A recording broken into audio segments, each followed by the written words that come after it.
The Boston researcher who examined the brain of former football star Aaron Hernandez says it showed the most damage her team had seen in an athlete so young.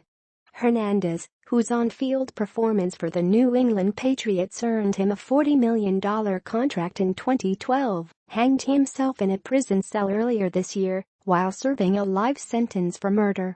He was 27 years old. Dr. McKee, a neuropathologist who directs research of chronic traumatic encephalopathy, or CTE, at Boston University, said a research team found Hernandez had stage 3 CTE and that they had never seen such severe damage in a brain younger than 46 years old. McKee announced her findings at a medical conference on Thursday in Boston, where she spoke publicly for the first time. Dr. McKee of Boston University talks about the severe degenerative brain disease suffered by former NFL star Aaron Hernandez.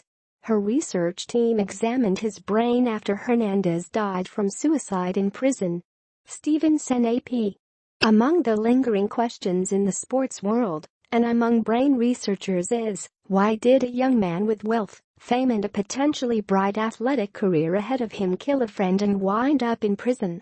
We can't take the pathology and explain the behavior, but we can say collectively that individuals with CTE of this severity have difficulty with impulse control, decision-making, aggression, often emotional volatility, and rage behavior, said McKee as quoted by the Boston Globe. McKee, who has pioneered research in brain injuries at Boo's CTE Center, had previously issued a dispassionate stick to the facts statement in September confirming that Hernandez had CTE stage 3, with stage 4 being the most severe.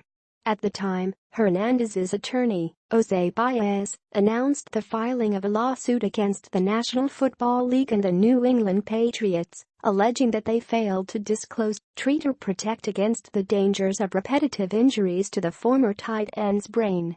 The organ appeared normal when the Boo researchers received it in April, reports the New York Times. But after they sliced it in about half-inch sheets, they found evidence of brain atrophy and damage to the frontal lobe. McKee showed slides comparing Hernandez's brain to one without CTE. The differences in the two samples, reports the Washington Post, left some physicians and conference attendees gasping in reaction. But McKee acknowledged that her researchers rarely get a chance to study the brain of someone of Hernandez's age, so no conclusions could be drawn about whether his damaged brain was similar to those of other 27-year-old football players. But his brain is clearly at the severe end of the spectrum for his age group, said McKee. There is a concern that we're seeing accelerated disease in young athletes.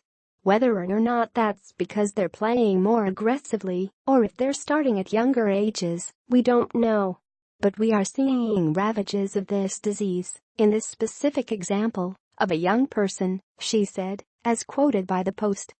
McKee also said that Hernandez was born with a genetic marker associated with neurodegenerative diseases, and that could have contributed to his CTE.